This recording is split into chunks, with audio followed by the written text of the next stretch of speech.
SHL Game of the Week on YouTube Live. Good evening, everybody, and welcome into the 2025-2026 broadcast schedule. Thrilled to be back with you here on the SHL Network for another season of hard-hitting, high-flying hockey with the great crew here at J&M Media. Alongside Dylan Ward and Luke Jordan, tonight I am Max Anderson coming to you live from this Addison Ice Arena, which we expect a full house here on Breast Cancer Awareness Night. Huge hordes of people over at the bar and in the lobby, and Luke, they're starting to file in. Yeah, and they're filing in for a great cause and a great matchup, Max. These two teams have played each other so many times, whether it's state playoffs, SHL playoffs, you name it. And you know what? New Trier has won most of them, but that doesn't mean they've won them by a wide margin every time. These two teams play each other tight, Max. You mentioned played a lot, including back-to-back state championships in 23 and 24. But in 25, there's a new man at the helm for York. You'll recognize this face from the GBN bench. Evan Polakita, Dylan Ward standing by with him on the bench. Thanks, guys. Well, Evan, plenty of interviews with you over the years on SHL Network, but the first as head coach of the York Dukes. How's the new team been treating you so far? Yeah, they've been great. You know, they work hard. They're gritty, good speed, great size. I mean, look, I believe that we're a tough team to play against. Well, you had 4 straight overtime games before your last game on Wednesday night, 2-0 victory over GBS. What do you think it is that keeps your game so close? Well, you know, I think we're learning how to finish. You know, we put in a bunch of new systems since we came here, and, you know, it takes time to cook it, right? So, you know, I thought against GBS, it was our best full game that we had played all year, and hopefully we grow upon that. Finally, you got New Trier tonight. Not an easy game for any team in the SHL. What's your approach tonight to try to snap the 3-game winning streak? Well, you know, we know how to play New Trier, right? It's a question of execution and, you know, can we live up to the bright lights? And like I told the players tonight, you want to make a statement in Illinois, you go and beat these guys. All right, sounds good, Coach. Best of luck. Thank you. Guys, back to you. Thanks, Dylan. A statement on the line, indeed. A little bit different look so far in this high school hockey season. As we talked about in the kickoff show live from the barn earlier this week, Luke, it's the earliest any of us recollection, we're just going to call it official, where every team in the league has a loss and a win as of October 5th, the earliest we can recall. It been a competitive start to the season. Yeah, you see those occasional games in any SHL season. Whoa, the bottom of the barrel team beats the top of the barrel team. But no, we've seen that numerous times, Torres. You can't even question what's at the top and what's at the bottom. It really makes you start to wonder who really is truly at the top of this league. Yeah, it's been a dog-eat-dog fight so far, including Lake Forest, one of those teams at the bottom of the barrel you mentioned, already beat this New Trier team twice. They've won the season series, and we haven't even gotten out of October. Speaking of New Trier, 17 skaters graduated, return only 5 skaters to this team this year. It is a new group. Coach Adam Chair is still finding the rhythm with this group. Absolutely, and he did a great job with recruiting. He pulled in numerous players, even from the AAA realm. Max Reed, who is most likely to start tonight, came from the Reapers, had a great record there, and it's taken some time for him to adjust to this SHL play in his team, but over the last few games, he has been on a heater, Max. It's been an impressive thing to watch as this team has bounced back from those back-to-back losses, coming in having won their last 3. You detailed a little bit of York's season so far. It's been some big wins. You mentioned the comeback against Loyola, and Evan Polakita's talked about a little bit. And there's been some tough losses as well, some close late losses. This isn't the first time these two teams have played, though, Luke, and that's something I know we're going to talk about as we move along. Yeah, absolutely, and York just keeping everything competitive. 4 of their first 7 games have went to overtime, but they're 1-3 in those, and this is definitely another game that you could see go past regulation for the Dukes. It's how do you get over that hump and try to knock down the Trips. And with that, we're going to turn it over for pregame festivities to PA announcer Billy Passion.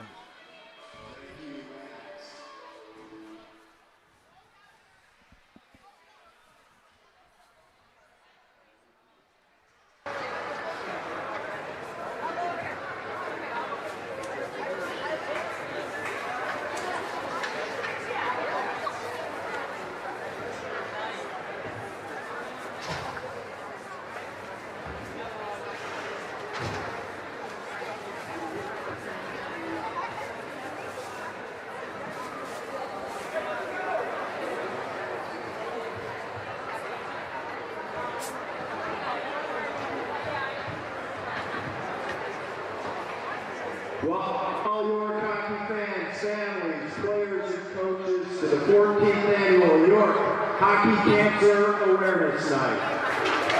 As we all know, in the fight against cancer, there is no home team or away team. We are united in this fight together. So we welcome the New Trier Hockey Nation here tonight. We thank them for being here, and we thank them for their support. The money raised tonight goes to a new organization, really cool organization called Stick Together Survival Totes. And what they do is they curate bins for cancer patients specific to the cancer patient and helps them with their healing journey. Ice packs, blankets, pillows, just a great organization. So we thank them for helping out. We are incredibly proud to have two amazing women on the bench tonight. Two women that I have the privilege of knowing personally, who have been incredibly courageous in their fight, and we honor them tonight. And we are going to give them a thunderous round of applause in just a second. But I just want to say that both of these ladies recently rang the bell. Let's give it up for Ginger Malcolm and Matt Piper.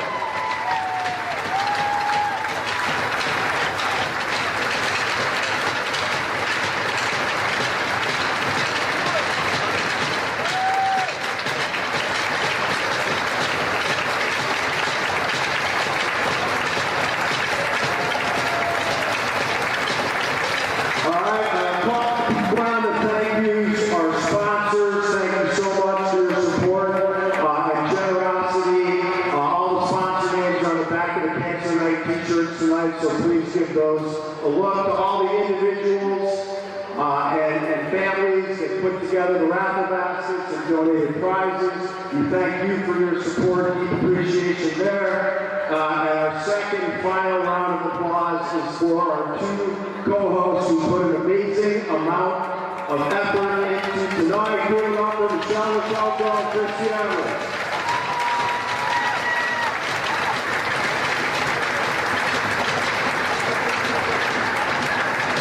And I think we're going to flip-flop here and go with the starting lineups for tonight's game. For the visiting New Trier Trevians, at center, Jack Verstrick. At left wing, number 10, Jack Wallaben. Right wing, number 17, Isaac Solomon. At left D, number 8, Nolan Knights. And at right D, number 25, Kai Onan. And in goal, number 35, Max Reed. And now, the starting lineup for York Blues. At center, Ethan Mauer. Left wing, Jimmy Spano. Right wing, Rich Bovinski. Right B, Anthony Pasenti. And left D, Brody O'Leary. And after tonight, Levi Brown.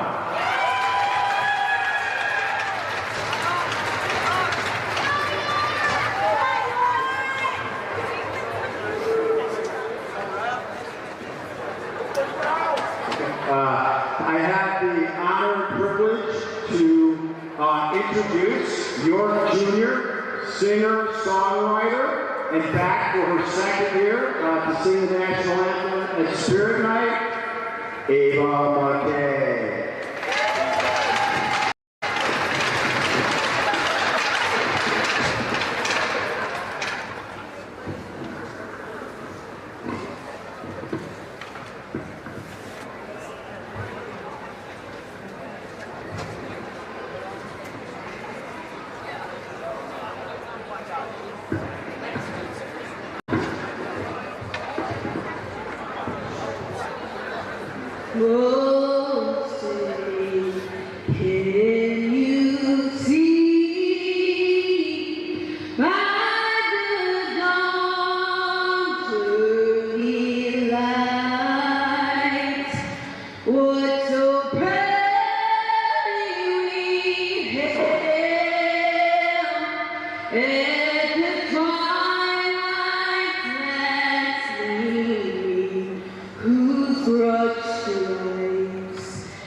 Their new look team. Mentioned Max Reed in net. Tell us a little bit more about him. I know you've spoken to him and gotten to know the program a little bit.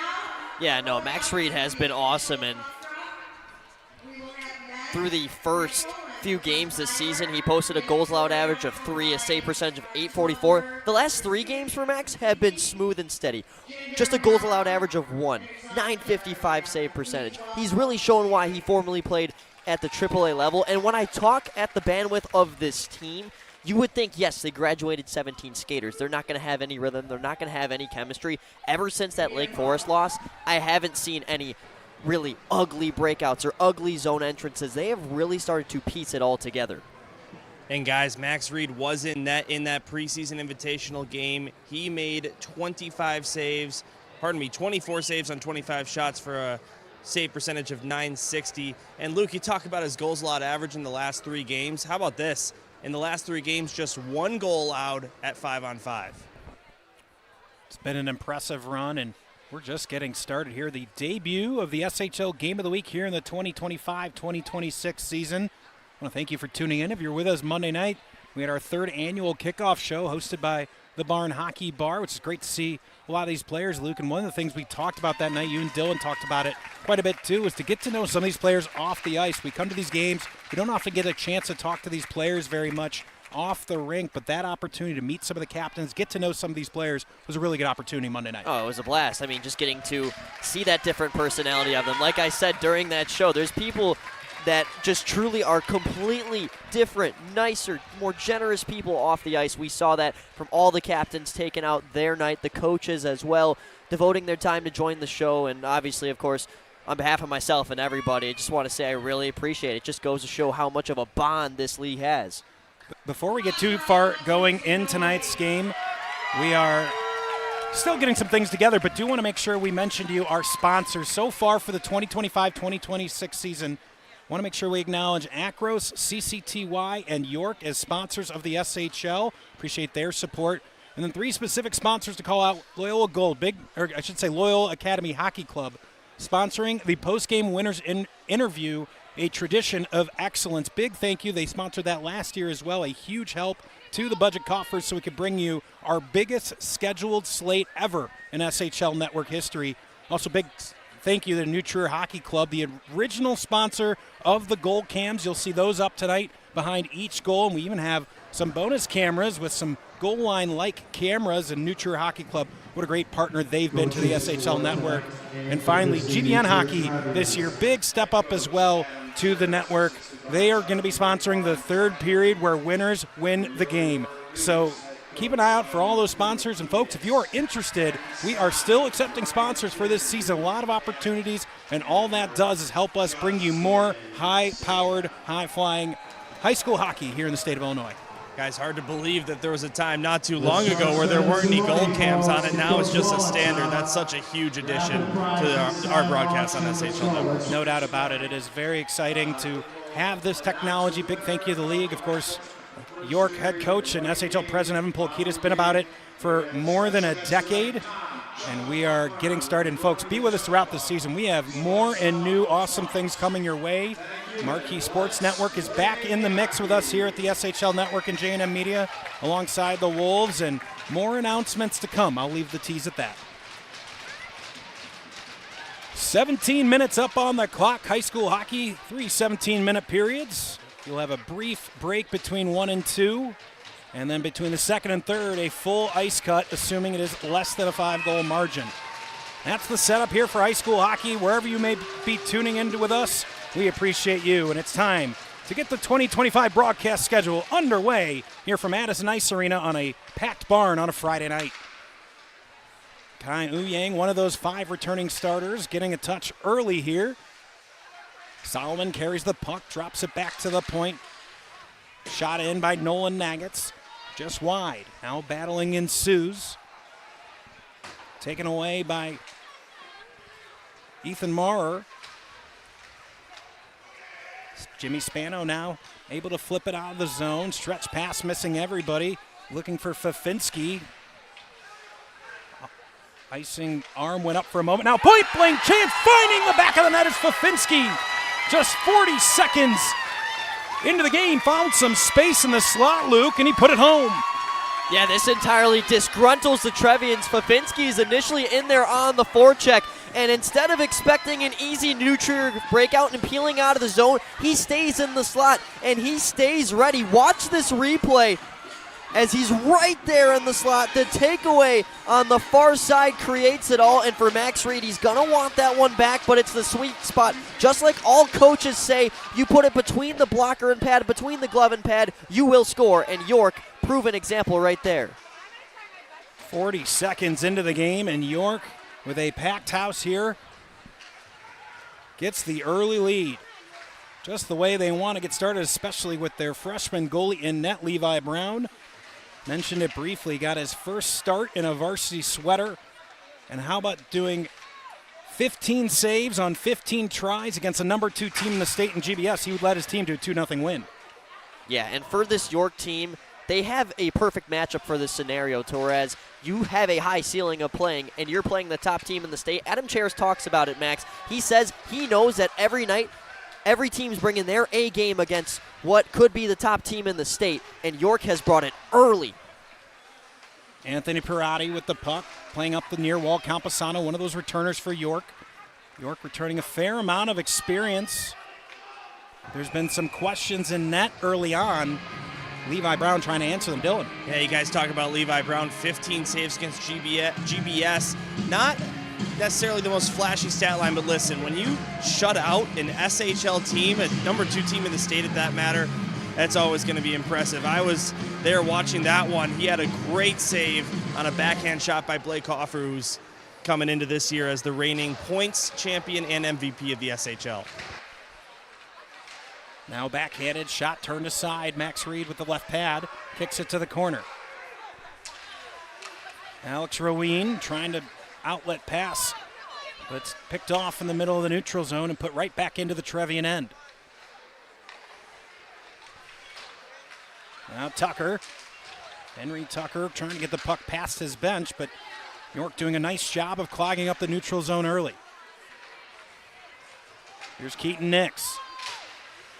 Nix along the half wall. It's just going to shuttle it right back out to Tucker.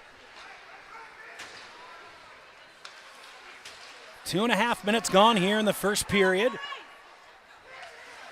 Dylan Ward, Luke Jordan, myself, Max Anderson here on the call for you as we have an exciting season of action getting underway here for Madison.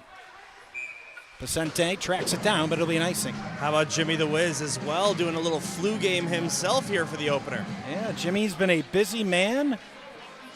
For those that don't know, he does beyond the SHL Network. He's really into sport fishing. That's the other major work that our good friend Jimmy the Wiz does. And just earlier this week, he was on a $12 million fishing boat, as this hits the New Trier logo, for the Sport Fishing Championships off the coast of Gulf of Mexico, where he is the team videographer for Scotty Scheffler's sport fishing team. So cool, and I can only imagine how upset Jimmy is after walking out of O'Hare and feeling that wonderful Chicagoland weather coming back as he nods Hit his us head. fast this year, guys. Carrying into the zone, now Leary off the boards and out to Uyang.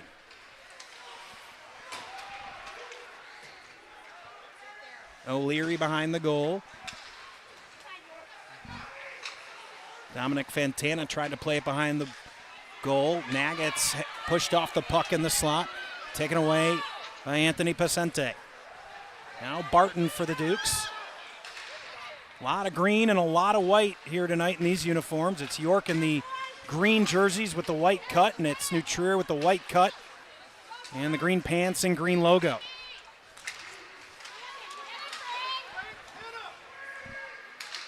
Fontana drops it deep, puts a check on Shorter, wraps it around the boards behind the net of Levi Brown. Sanfilippo able to dig it out of the corner. Leading the break is Andrew Papadopoulos. Now Gavin Brown chasing it down in the corner, but can't establish possession. Quickly taken away by Uyang. Uyang puts the puck off sides. That was Isaac Solomon, just a step too quick into the zone. Yeah, and this neutral zone is where the game is going to be won. I always like to write down 2 keys to the game for each side, and my top one for New Trier is you got to be clean in between the blue lines. Those 2 losses to Lake Forest, they were sloppy. They couldn't make stretch passes from one end to another, and so far we're seeing a little bit reminiscent of that, and if you're Adam Chairs, you're probably looking to make some changes right now. 12:55 left here in the first period. Won't have the time for you on the stream today. Some technical things we're still working out as we start the season, but should have that for most games here throughout the season. Soren Selak plays it out, goes all the way down. Brown had to put a stick on it to make sure it went wide. Yeah, and Selak, another AAA recruitment out of the Windy City Storm. Now off the half wall with a little bit of space, but closed quickly, was Isaac Solomon. 4 or 5 bodies coming together along the near half wall. Hirschritt that comes off. That's Jack Hirschritt. Of course, his brother Connor Hirschritt, captain last year. And Jack, one of those 5 returning skaters. Figure New Trier is going to need him, especially early, to lead this front for the Trevians. Solomon slows up, but checked off the puck by Pretzi.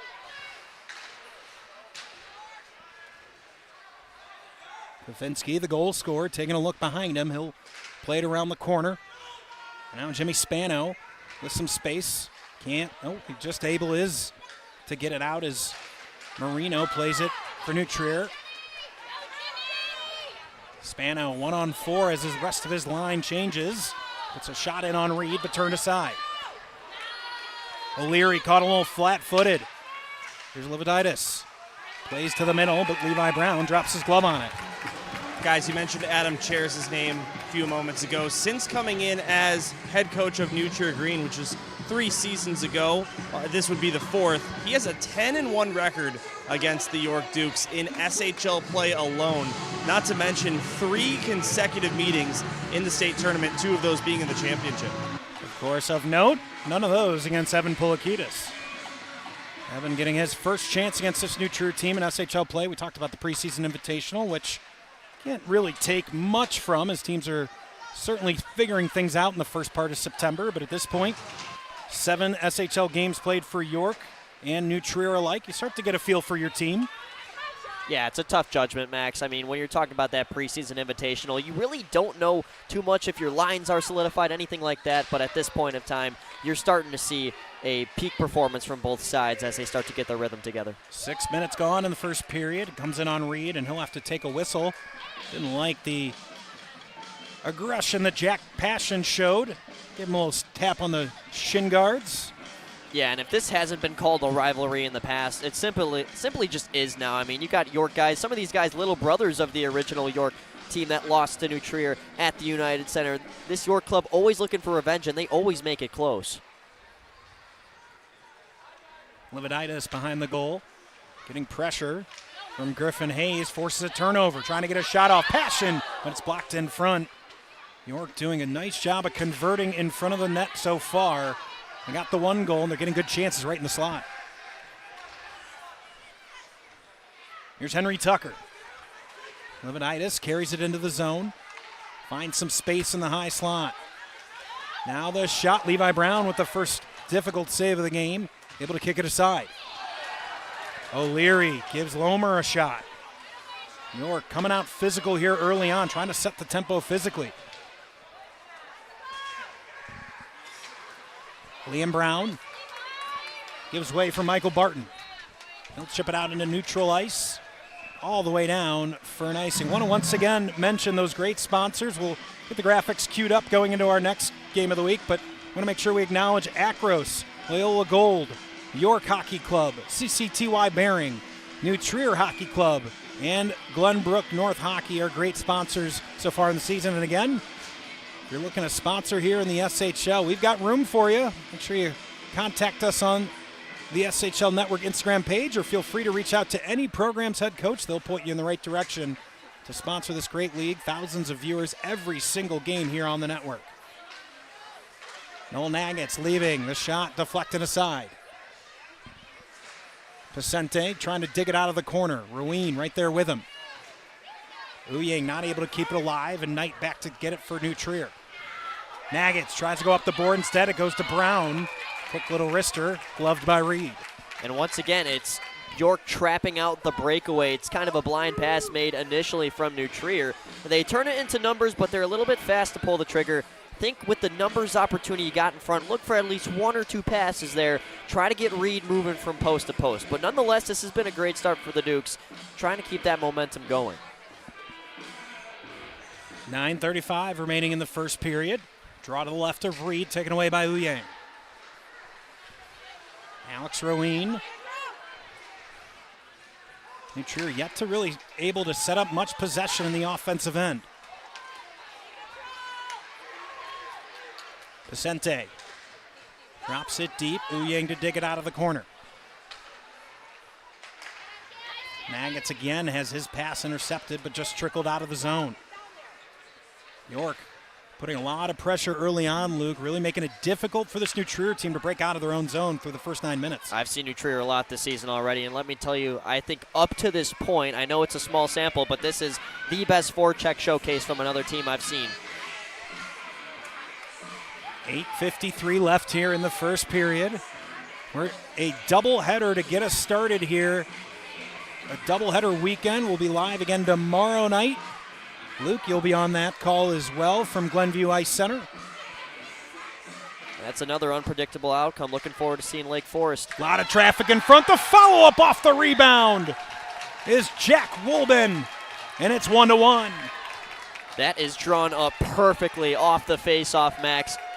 Just as Adam Cheris planned it, you win it to the far side point, and you drag guys in front of the crease, looking for some sort of rebound to ping off of the pads of Brown. And Wolben is Johnny on the spot. A left-handed shot. He's got to kind of restructure a little bit, bring that knee down, but he just pumps it into the back of the net. And just like that, we're tied. Yeah, the rebound came right out in front. Wolben right place, right time. York defense was not able to clean it out. Back to level halfway through the first period. Spano trying for a stretch pass from Mauer, not able to get it to him. Here's Pretzi. Mauer takes over. Shorter turns it over. Trevian's trying to build on it. Here's a shot blocked in front by Shorter. Never got all the way through to Brown. Off the half wall is Wolben. There's another shot. Quick rebound, but this time Levi Brown able to drop his glove on it. In the few York games I've seen so far this year, guys, Mason Shorter, number 48 in green, maybe one of the hardest slap shots I've ever seen in high school hockey. So hopefully we'll get a couple of those from the point here tonight. I'm sure that's going to be something they, and when I say they, New Trier is looking to avoid giving him those opportunities. Mason Shorter, one of the new additions, as Luke was discussing earlier. Ironically, one of the tallest guys on the team as well.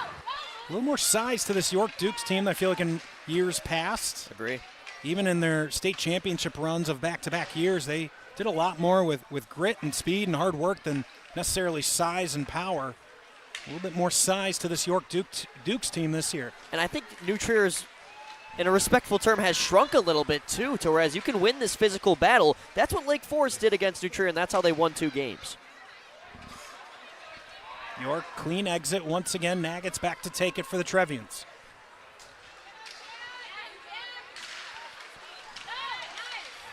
Centering pass, the shot, finding the back of the net. It's Jack Passion putting York back on top 2-1. And that's just great ability by Griffin Hayes, who's initially winding up into a check on the forecheck. Instead, he makes a quick instinctual decision, move over to a stick check, take it away, and set up his buddy Passion. That is a quick play, and this is how you're going to need to score if you're York. They have not possessed the puck that much, but man, on the forecheck, they have made things happen now twice. Highlight reel goal from Jack Passion last night. He scores again. He's now got goals in 3 of his last 4 games in the SHL. Passion's a long history here at York. He's catching up with their dad, Billy, before the game to do the PA's festivities before the game, Luke. And I said, I think I've been calling your various sons' games for close to a decade. Also at DePaul was one of his sons, Billy Passion. It's funny, if you look down the line of all of these programs in the SHL, there's usually at least 1 or 2 brother connections still active between divisions. Going on the 10th year for me here on the SHL network. Our 9th season, as we didn't broadcast during the COVID year, but it was 10 years ago, or 10 seasons ago, I should say, that me and Jimmy Olsen started this little project on the SHL network, and it's grown to a pretty remarkable level. Max, I gotta ask, if yourself 10 years ago saw the level of production we have today, what would you think? Well, it was back on High School Cube, if everybody remembers that, which was incredibly limiting. That was one of the big things back in the day, was High School Cube just didn't give you much. And it wasn't until YouTube Live came around, oh man, I think we made the switch in 2020 or 2019. Did you guys happen before YouTube Live? Oh yeah. Oh goodness. High School Cube. 2018, before your time, 19 Luke. was the first Just season. a little bit. Exactly. So, frankly, no. And the reason is that High School Cube was just very limiting, and there wasn't a lot that you could do with it outside of a single camera angle. The softwares weren't as sophisticated like vMix and OBS, and it's been quite a run over the last decade. I mean, I could have worked for you 9 years ago. I just would have been 11 years old, but. Peter Marino back to play it. Ruin leaves for Papadopoulos. Now Pacente. Not controlled through the neutral zone, and taking it away is George Knight. Here's Layden, even with the goal, trying to stuff it home. Loose out in front. That's swept away by Andrew Papadopoulos. Good look there by Layden. He's able to really accelerate, and that shows there, but Levi Brown hugging his post tight. Point blank, backhanded, not able to get it go. Leaving it to the point. The shot deflects just over the bar from Marino. Selak flips it in on goal, and Levi Brown all of a sudden having trouble controlling rebounds, giving up extra chances. Marino at the point, drops down the half wall. Not able to control it there, though, was Alex Ruin. Yeah, you took the words out of my mouth, Max. He started to have a little bit more trouble with the rebounds as New Trier started to apply more pressure. One of these times it might bite him. He's got to get control of those. Not the team you want to give them to. 4:50 to go here in the first period.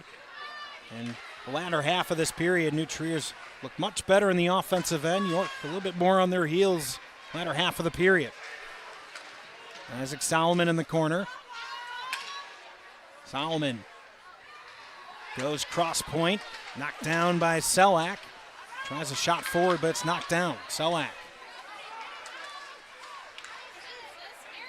trickles its way back into the New Trier end. York, a little bit of a slow change here. Wilbin trying to make him pay for it. The shot from Solomon just misses the cage.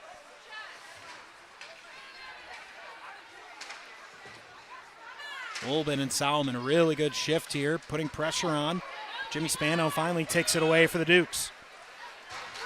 Big hit right in front of the New Trier bench as Nolan Nagets put him into the wall. And that's one thing I know, talking to Adam Cheris, he mentioned about Nolan Nagets. Called him one of the biggest hitters in the state. You saw it right there. Yeah, he's been doing that all season. New Trier's been on the bad end of some calls this season, Torres. They make a clean, quick hit like that, and it gets called just because of the level of physicality, but that's a good no call by these officials here. No matter the side, that is just a clean hit. Cannon calling for it in the neutral zone. He gets it, but he's 1-on-3. He gets sandwiched off the puck. Shorter tries to play up the far wall. Eventually taken by Griffin Hayes. Yang's just going to settle and clear a little bit of space. Him and Nagets exchange. Now Cannon shoos it through up deep into the York end. Pretzi for Passion. Luke Camposano now. Camposano drops the shot. They score! Griffin Hayes from the slot makes it 3-1 York. It just goes to show you how great this team plays when they are at their top level. A textbook 3-on-2. You have Nolan Nagets and Kai Uyang, two key returners for New Trier, defending it, and they could not care less. Camposano's got an angle to shoot, but he sees how much space there is behind, and that is just a wonderful shot as York is back out in front. Less than 3 to go, and York's got 3 goals here in the first period.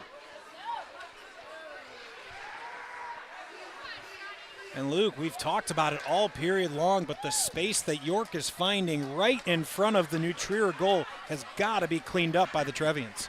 Yeah, and at that point, that wasn't even a bad shot. It's more the numbers. You need more back checkers. Now a big hit from Pirati. Rung around the boards, but kept in by Andrus. Far half walls, Lividitis.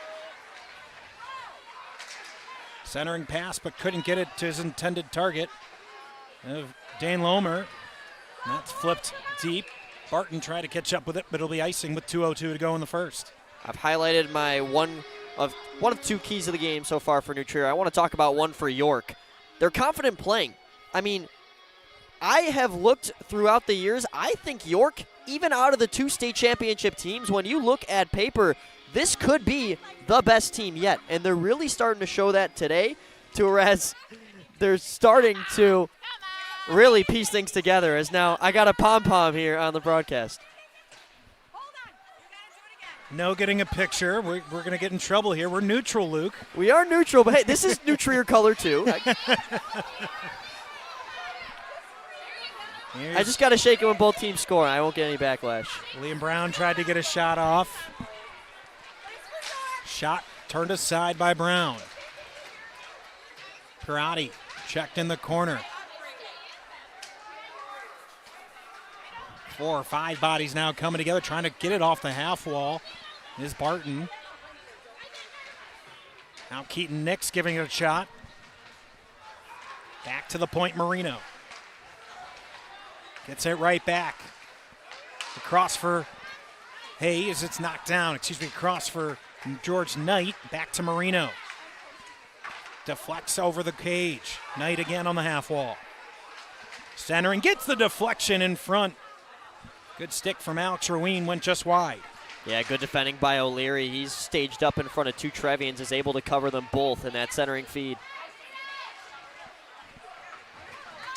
45 seconds to go here in the period. Brown carrying it forward, drops for Sanfilippo, and it's gloved by Reed.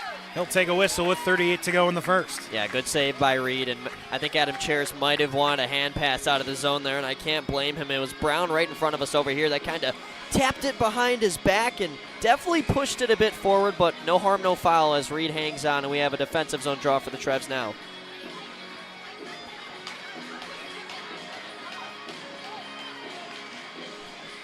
Draw to the left of Reed, run around the boards. O'Leary able to keep it in for a moment. Now Nagets with Sanfilippo chasing. Here's Solomon. 20 seconds to go here in the first period with York up 3-1. From a sharp angle, turning and firing, but Levi Brown turns it aside. Looking for a man up the half wall was Isaac Solomon, but nobody there at the point. Final 5 seconds. Ouyang up the board, Wolben. That's the buzzer. That's the period, and in front of a packed house here at Addison. A 3-1 lead for York after one. Yeah, I'm shocked they even have pom-poms to spare, Max. This place is packed. And, you know, up here in the bleachers, there's definitely some space on the left side, but everybody has vacated around the wall to whereas you got 2-3 rows along the boards. I mean, I guess people really don't want to sit down for this one. It's too intense of a matchup. We'll come back after a short break for second period action live here from Addison Ice Arena. You're watching the SHL Network on YouTube Live.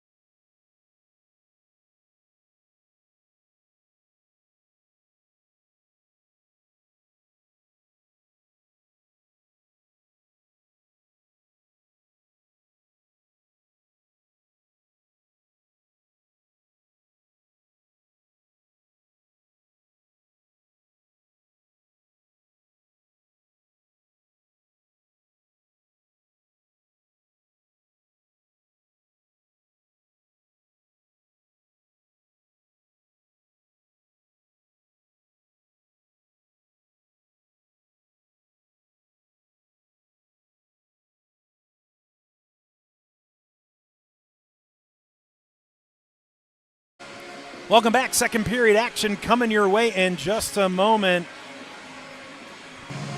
Yeah, guys, just wanted to check in and say, while York does have a 2-goal lead, they surprisingly have a record of 2-3 in games where they lead after the first period. We talked about 4 consecutive overtime games for the Dukes before that game on Wednesday. In 3 of those, they had a 2-goal lead that they ended up losing in OT. And in talking to Evan Polakidis early in the season, he has messaged repeatedly that they need to finish. He feels like he has the pieces for a championship team, but early on, it's been finishing. That's been their bugaboo. We'll see if they can do that live here on the SHL Network. Luke Jordan, Dylan Ward, and Max Anderson with you on the call. And what was an action-packed first period. Bugaboo, huh? Got to work on the lexicon here as well. Try some new things. Chipped out to neutral ice. That's where Liam Brown takes over, but touch early into the zone or the Dukes for offsides. Yeah, legs are a little bit slow out of the gate on this first shift here. Brown couldn't really get a good stride ahead, and Fafinski just on a different wavelength there.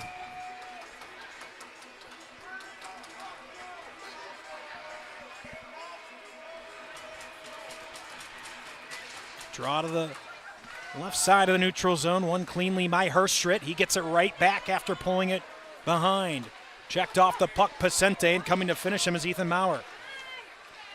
Getting it back, now high slot, Selak, and a good chest save there from Levi Brown right in the Y of his chest. And that's one of those saves in the first period where he might give up a rebound. And you see there on the left side of your screen, Isaac Solomon was creeping in. That is a huge controlling save by Brown. You have to make more of those in order to prevent any juicy chances for New Trier to cut back in. 16:10 remain in the second period. Period of the long change. Draw to come to the right of Levi Brown. You don't have to see such drastically different backgrounds, Luke, but when you flip ends of the ice, when you're looking to our right, it's clear glass, there's people behind, but when you're looking to the left, it is a white background. It's totally different visual backgrounds. I know you weren't a goalie, but just generally speaking, how could that affect a goalie's vision when they switch sides? It definitely could make a minor impact. I think Wes could give a better explanation on that, but like they talk about in basketball as, you know, if there's seats behind the hoop, when you don't usually play in that atmosphere, it's tough. The shot from shorter, passion in front, causing traffic. Yeah, especially it's a darker background. A lot of black shirts as well behind the goal, whereas that bright white background, when you look to the left, certainly something as a goaltender you at least have to think about a little bit. Yeah, I think especially point shots where the puck's traveling from such a distance, it can slightly throw you off. And yeah, you mentioned the black outfits with the black puck.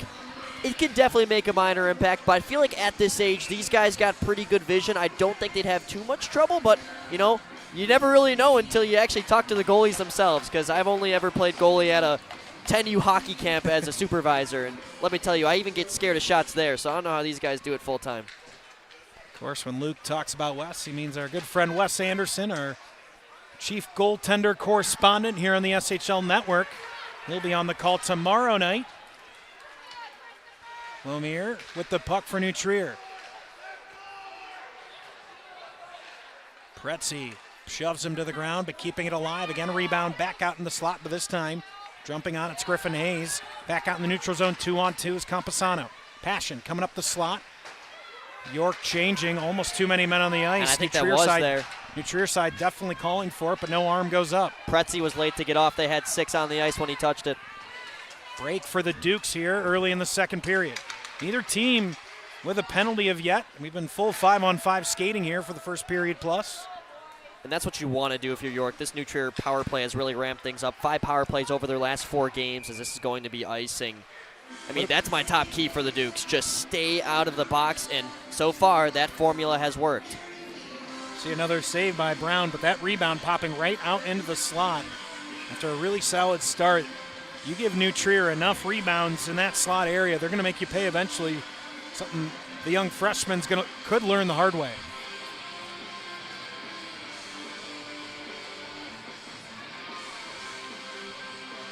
Draw to the right of Brown. One cleanly. Back to Nagitz. Winds up. Shots blocked at the point by Barton, but he couldn't force it out. Hand pass. So we'll head back to the New Trier zone. Yeah, and it's something that York has done really well over the last few years, even before Pulikitis when Boeing was at the helm. They just love blocking shots. They're so fearless. You can tell they work on it. I mean, Michael Barton doesn't even close his eyes. He's just ready for that one, wears it off the shin guards, and carries on.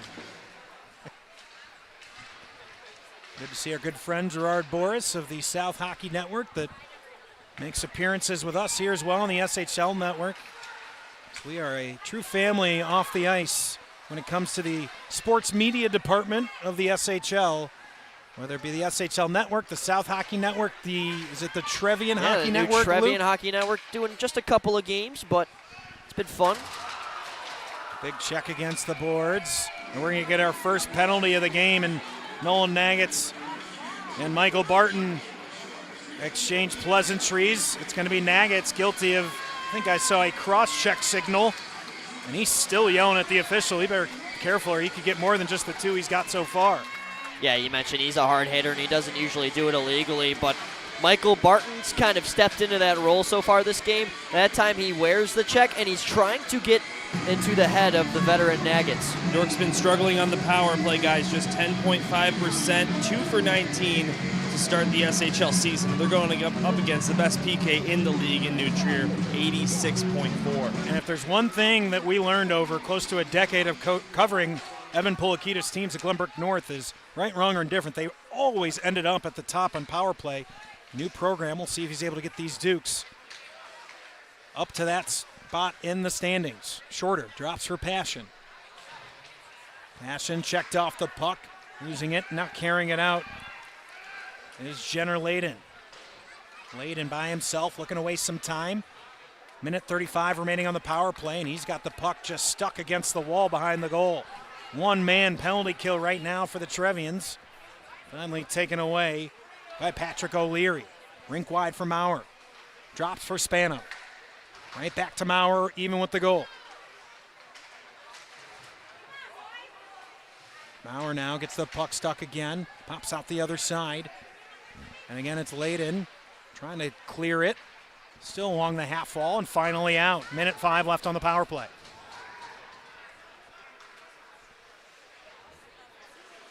O'Leary is going to lead the charge for the Dukes. Now Maurer. Rink wide, but behind O'Leary. Power play not sharp here early for the Dukes. Marino shorthanded. Steered off the puck.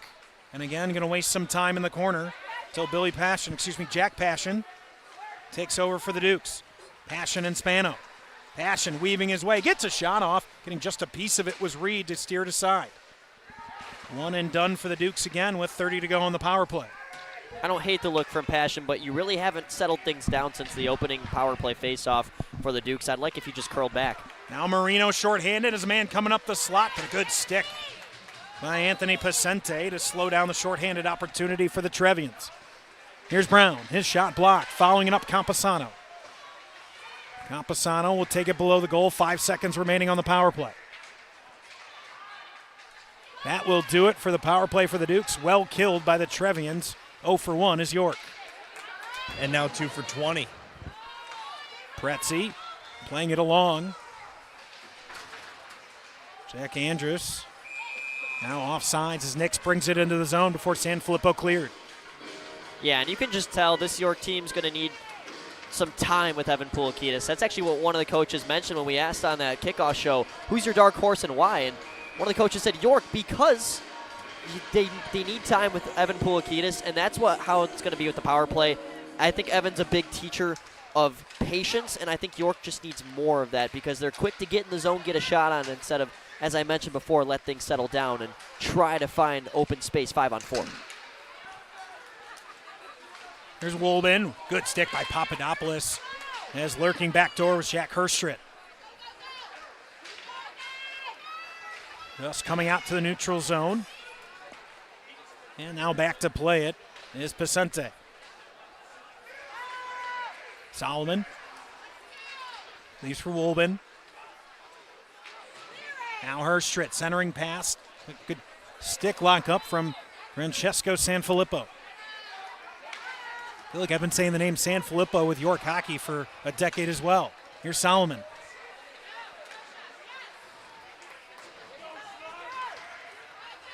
Played all the way down as Kai Uyang back to retrieve for the Trevians. Herstrit calling for a stretch pass and a slow change for the Dukes. Herstrit for Solomon. He's pushed off the puck. Now Maurer trying to respond. Him and Spano 2-on-2. Maurer, drop shot. Oh, back door. If he had a stick on the ice, Fafinski might have had a follow-on. I believe that was blocked by his own man as well. Yep. Nagets wraps it around the boards. Parati waiting for it at the point. Trying to pin it against the boards to keep it in. Now 4 bodies come together. They'll flip back to Reed, who settles it for Uyang. 10:15 to go here in the second period. It's 3-1 York. Spano with some space. Trying to get Fafinski. Oh, the puck just rolls off his stick. He was looking for the backhand, couldn't finish it. Fafinski fighting off the far half wall. Nice check against the boards right in front of Dillon. Nagets chips it towards the goal. Now Spano, late change for the Trevian. Spano, not sure why he didn't play the puck. It would have been a 2-on-1. That's one of the most fun parts of sideline, guys, is seeing this game up close and personal on the glass. I mean, it's high school hockey, but it is great hockey. And when you're down here on the glass, you can really see the speed, size, and skill. Yeah, and we saw Ethan Moore kind of get sandwiched by 2 Trevians. He took an elbow to the face. I think New Trier's lucky to get away with the call there. And they got to be checking on his well-being as he was quick to get up and to the bench after wearing that check, clearly wincing through some pain. That's one of the top guys on this Duke forward, core. And you got to anticipate he's hopefully back soon. Otherwise, you might be in some trouble with line matching. Still see him on the bench as of this moment. Passion against the near wall. He's sandwiched against that wall. Shorter. Now sharp angle Marino. Sticked aside by Brown. Centering pass gets all the way through. Selak. His shot still bouncing around, and Levi Brown ices it down with 9:21 left in the second period.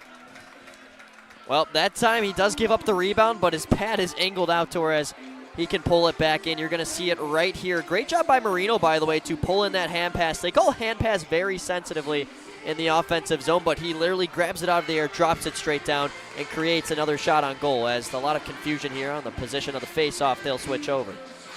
Draw to come to the right of Levi Brown.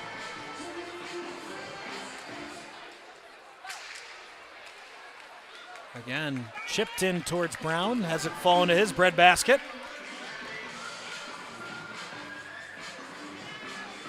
Luke, going back to something Dylan talked about just a minute ago, you talked about the physicality and being able to see that up close. It's one of the things you called out during the kickoff show on Monday. I asked you, what's something you've noticed a little bit different this year? You talked about the physicality having been increased compared to what you remember last year, and I think we're seeing that so far as well. Oh, yeah. I mean, this is a clear-cut example of how much it's changed and how many guys are willing to start laying more hits like that. Charlie Cannon, a great example. And another one in the corner from Selak. Camposano trying to dig it out of the corner. Marino giving chase, centering pass, but a good stick from Reed. Turns it aside. Here's Shorter. Stretch pass, but falls to the stick of Marino. Fontana goes rink wide, trying to release Cannon up the right side. Instead, calmly taken away by Brown. Here's Passion with some space up the right side. Passion, shot to flex wide. Liam Brown.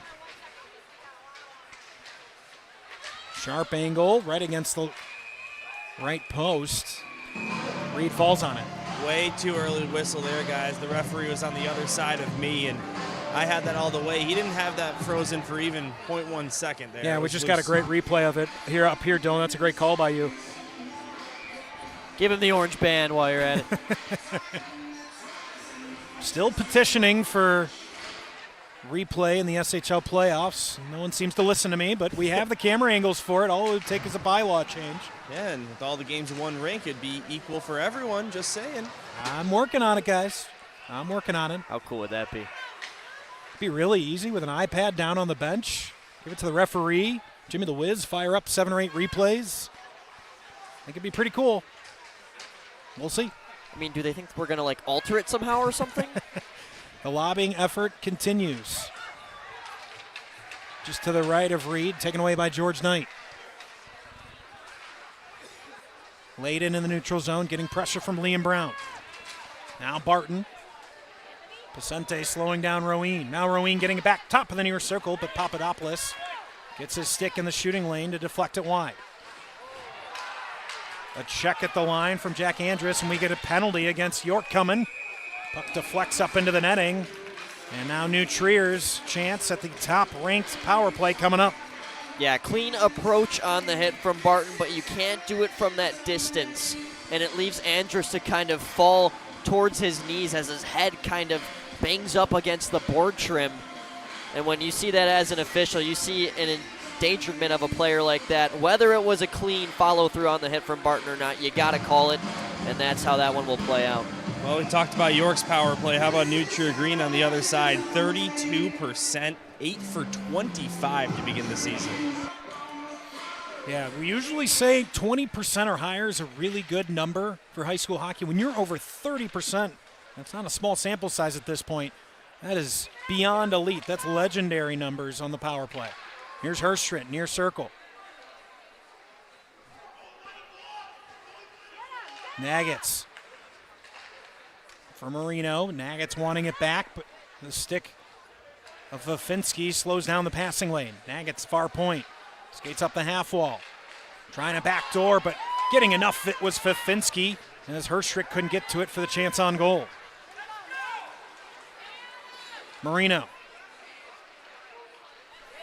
has his pocket picked by Parati, and he'll clear it all the way down ice with 1:15 left on the power play. Yeah, going back to your point, I think it was 2 years ago, Glenbrook South had a power play of 35%, and then the next team, I believe, was New Trier in the low 20s. I mean, that's a power play unit where you are playing a different play style to try to just not end up in the box. That was a scary unit they had years ago.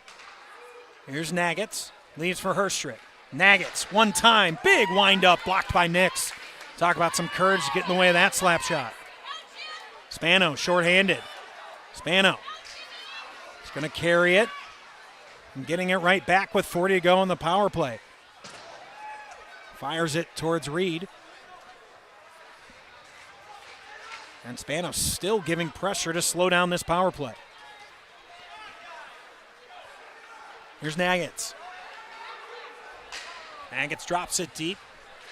Mason Shorter rings it around the boards, kept alive by Herstrit. Cross ice. The one-timer, not a lot on it, was Nuggets. Nolan Nuggets had the entire goal, just couldn't get a clean shot off, and then he goes for a change. Replacing him is Selak. Herstrit in the slot. Point blank, just wide of Levi Brown. And that's the end of the power play. Back to full strength is York. I mean, this is just an off night for New Trier so far. You got to bury that if you're George Knight, given space in the slot.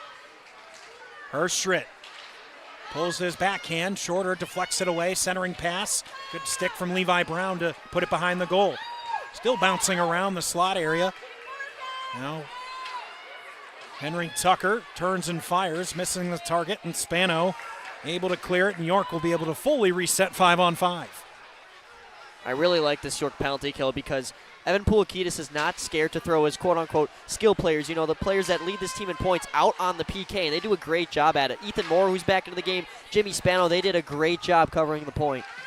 That's one of the things, Luke, over the last couple of years when York was making back-to-back state championships, they had really strong first and second lines and often fell to those third and fourth lines. They couldn't necessarily keep up. This team feels deeper with a little bit more talent from 1 through 4 on that front line. No, I mean, if you're New Trier, there hasn't been a clear line that you can take advantage of, that you feel you have the advantage of. That's really well said, Max.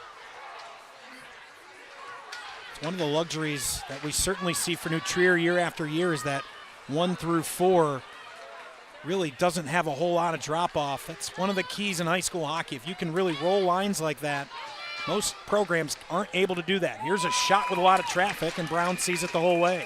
Yeah, and hilariously enough, their fourth-line guys are New Trier Blue top 6 guys from last year. They still have that depth. It's York that is just simply deep in their team even more, and there's that previous look from George Knight.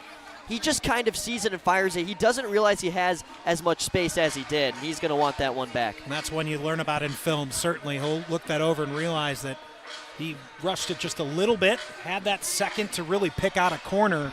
But you wouldn't think you had that time. That's why you just got to keep your head on a swivel and know where you are at all times. Off the draw, fortunate bounce for the Trevians, and ushered into the goal, narrowing the lead to 1. It's 3-2. On the doorstep was Thomas Lividitis. Yeah, that's one of the more bizarre goals you're going to see because that initial shot sets everything up. Levi Brown drops in the butterfly, but he's at the top of his crease, so he can't recover. He can't push back on his skate in time. It's a smart play by Lividitis. You see there how much space he's giving off the post. I mean, that is a veteran play from a first-year Green player. That is well done by Tommy Lividitis. So with 3:48 left here in the second period, New Trier narrows the gap to 1. Stretch pass, just getting a piece of it was Barton, so no icing.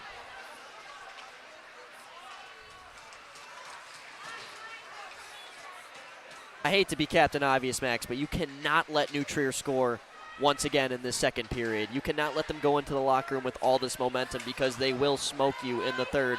A good chance at it. Nice hit there by Barton. Lomere, the receiving end of the big hit from Barton.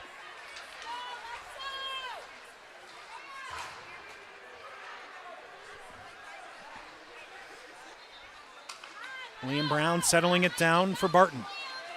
Brown, slot extended, shoots, knocked down in front. That time by Jack Andrews. Barton trying to keep it alive for the Dukes. Threads it through the shot. Big glove save off of the wrist shot from Griffin Hayes. What a save and what a view I had of it. Max Reed, best save of the game on either side. Great look of it from our goal cam. Sponsored by New Trier Hockey Club. Yeah, that's going to the top corner, but he keeps his glove active. He doesn't drop it down the butterfly, keeps it high, and that's why it looked so easy. But let me tell you, as Dylan said, not an easy save at all. Draw to the right of Reed, won by the Dukes, played back to the point in O'Leary. Shot from Passion, gets all the way through, blocked away by Reed. Looking for Wolben near the blue line, never got to him as Camposano takes a hit to get it deep. O'Leary overskates it now one-on-one. Comes Isaac Solomon. He's pushed off the puck by Shorter.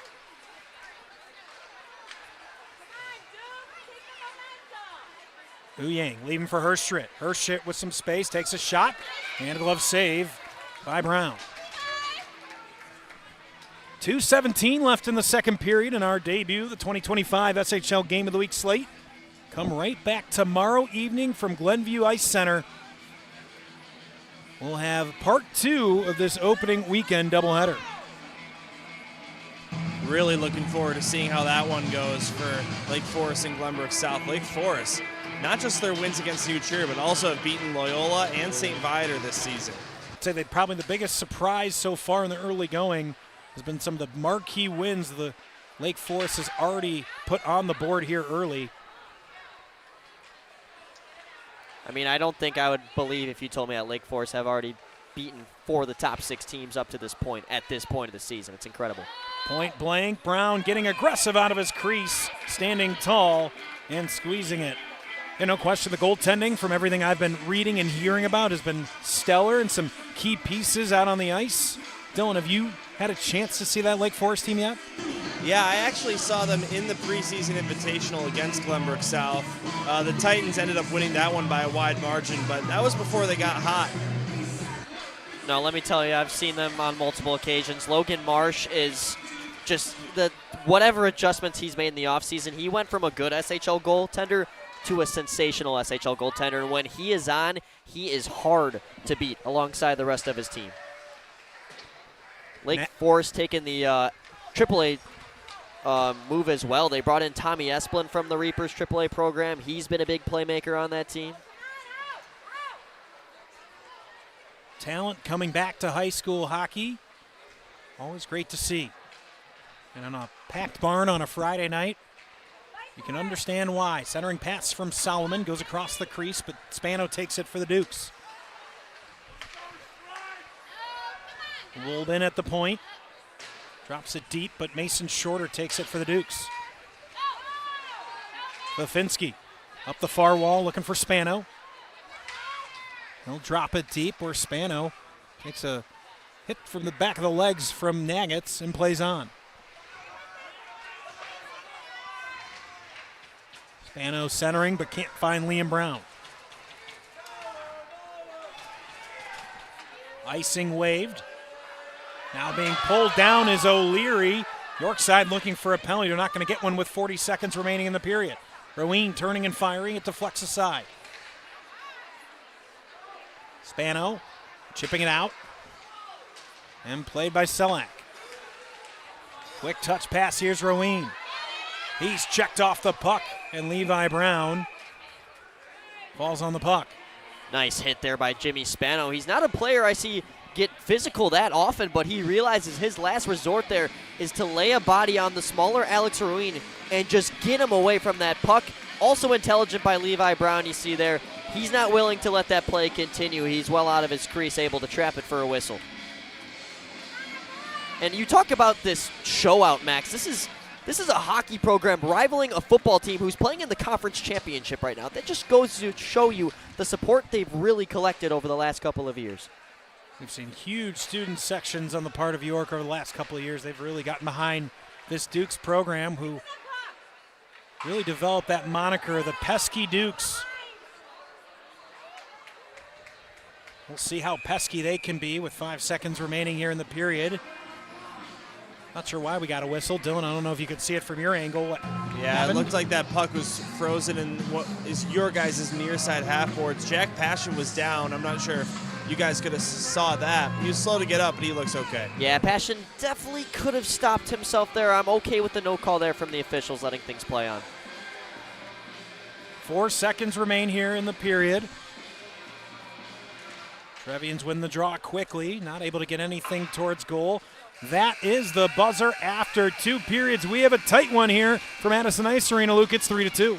I mean, this has been an incredible game as we've expected. We talk about how New Trier has been so dominant against York the last couple of years in SHL play, but you look at those score results, even in the games that they've won so many of them, but they have not won many by a lot, and they're going to need to come from behind coming out of the locker room into this third period, Max. I cannot wait. Well, we're going to take a timeout, catch our breath, let the ice clean, and come back with third period action in just a couple of moments. You're watching the SHL Game of the Week on YouTube Live.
Welcome back. Third period action about to get underway here in just a moment. Had a little bit of an extended break. They had a charitable puck toss, so that slowed the ice cut there between 2 and 3, Luke. But 3-2 score after 2 periods. Expecting a tight third period on the way. Yeah, and you know what? That long ice cut with the chuck-a-puck and all is definitely an advantage to York. You gave up that late goal to New Trier in the waning moments of the second period. Now you get to really calm down, and we'll see how New Trier still tries to correspond with that previous goal, looking at Adam Cheris and his team trying to get back into this game, tie things up, and then go ahead. Speaking of Adam Cheris, we're going to send it down to ice level where Dylan Ward is standing by with the New Trier head coach.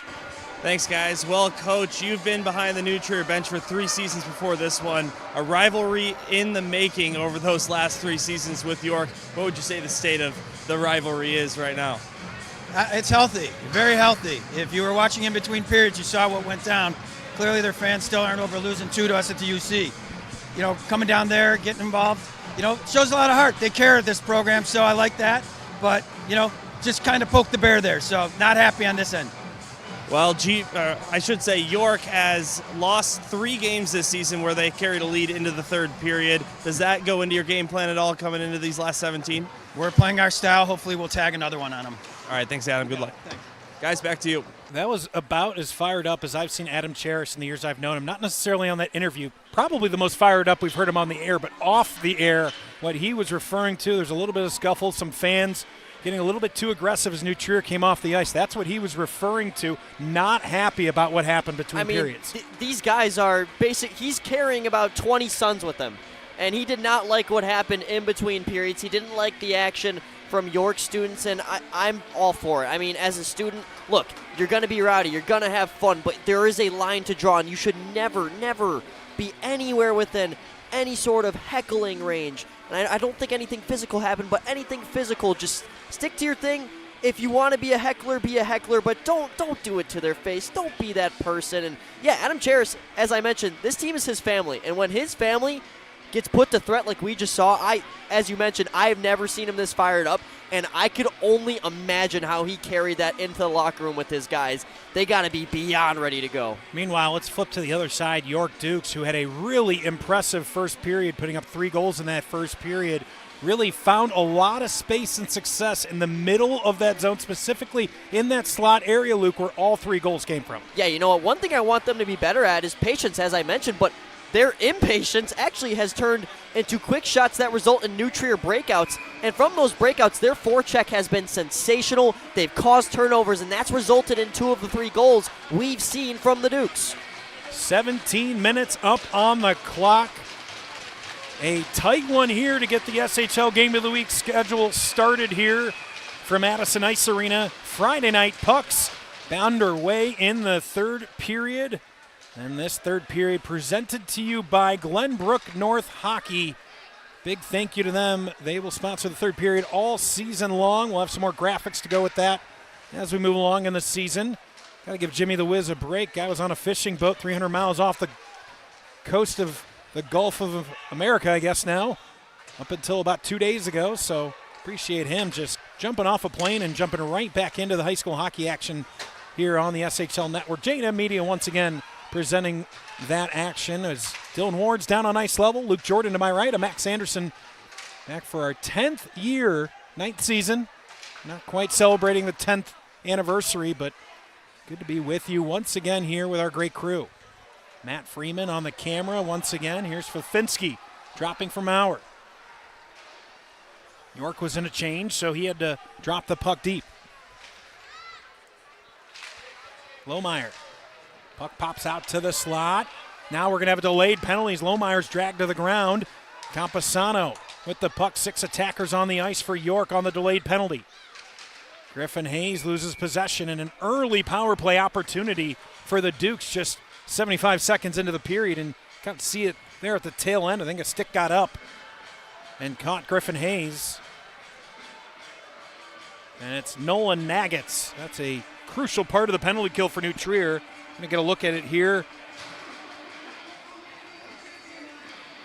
Oh, yeah, the stick right up into the cage. That's an easy call by a referee. High sticking, 2-minute advantage. York 0 for 1 on the power play so far. Draw one by the Trevians, wrapped around the boards, but kept in by Pretzi. Nix comes to support, as does Liam Brown. Down the half wall, Camposano tries a centering pass, turned away. Brown up the half wall, Camposano. Pretzi waiting for it at the point, can't keep it in, and cleared with 1:38 left to go on the power play. Well, you finally got set up, and it was a good job by the Dukes to do such, but then Trevians are able to roll the dice, so they bring in 2 killers to close out on the player on the hash marks, and it works out. In the corner, collision. Selak has a blowout. Nick's able to get it for the Dukes. They're able to set up the power play. Here's the shot. Lot of action in front, just missing the cage on the shot from Pacente. Pacente gets it across. Not able to control it, and Marino's going to be able to chip it out to center ice.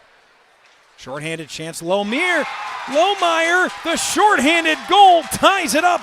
He beats Brown, blocker side. It's 3-3. That's a wonderful flip out of the defensive end for New Trier. Usually just getting it into the defensive zone, but there was intent with that one, and Lohmeyer's able to settle it down. He's given enough space, and Levi Brown is not even positioned wrong. I mean, that is just a flat-out good shot, and for York, that has just silenced this building. New Trier getting exactly what they wanted after getting exactly what they didn't want. You gave York an opening power play, but this shorthanded unit, I mean, they did it last game against Viator over a week and a half ago. They just love to score shorthanded, and it shows right there. 53 seconds left on the power play, and that's cleared again. So the Dukes, not only unsuccessful on the power play so far, but they're bleeding on the power play at the moment. Mason Shorter trying to change that tune with 40 seconds to go on the man advantage. Maurer, passion at the blue line. Chips it right back up the wall. Maurer gets it deep. Turning and clearing once again.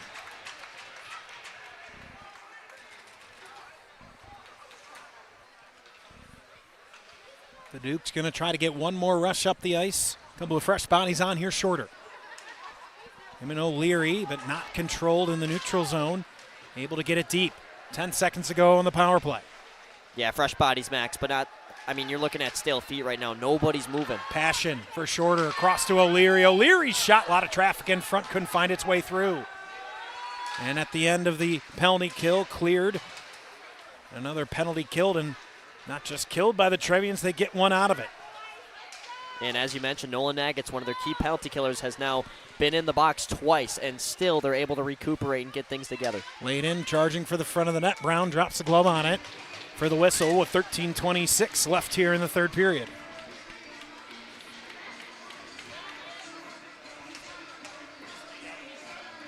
Look at that late part of the power play. Ethan Moore able to create some traffic in front, and that's what you got to do, because Reed has really started to gain his rhythm. But no goalie is good when you've got people in front of you. Draw to the left of Brown, taking Lividitis. Tries to slide it backdoor, losing his feet. That time was Keegan Roeen. Backdoor Lividitis. Can't get a shot all the way through. O'Leary. Now collision in the corner. Griffin Hayes trying to poke it past the defensive Nuggets. Lividitis weaving his way through traffic. One-timer, Lohmeyer across. Extending the leg was Brown to keep it out. Barton. Trier Bentz wants offsides, didn't get the call. Not just wanted, Max, they demanded. Adam Cheris, both hands in the air, could not believe it. He knew that puck was over the blue line. Keegan Rowe, and also wondering why he wasn't called, or I guess York wasn't called for a cross-checking penalty in the blue paint. Lohmeyer with the puck along the near wall. Drops it for Roeen. Sharp angle shot from Uyang goes wide. Marino, far point, sends it right back in, but knocked down and sent out by Anthony Pirati. Here's Pirati, drops it deep. He'll go for a change. 4 fresh bodies on the ice for the Dukes. Kept alive by Papadopoulos, but Marino picks the pocket, now releasing a man up the slot. Not able to control it was Jack Wolbein. Now a shot just missing the near post.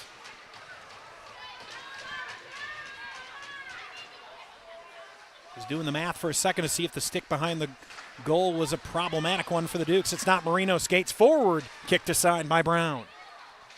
Olbein.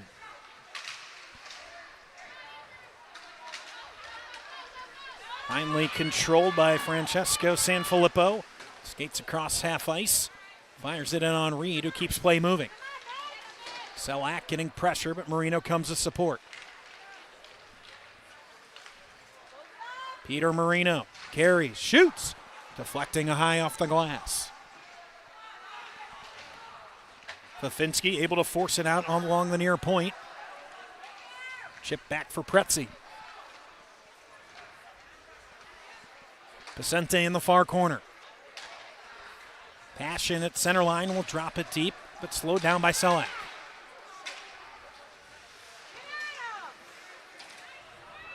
Taken away by Herstrid. Herstrid, slot extended, trying to clear space. The shot! And kept out and frozen by Charlie Cannon. And collision in front of Levi Brown, and the Dukes protect their young goaltender. Yeah, once again, rebound control. It has definitely improved throughout this game.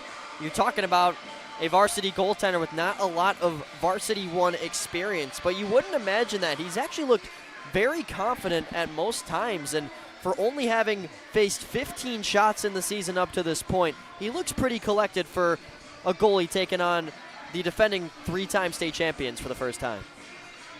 10:53 left in the third period. Getting a look at the respective benches as tension rises here as we move along in the third period. Draw to come to the left of Brown. It'll be Knight versus Hayes.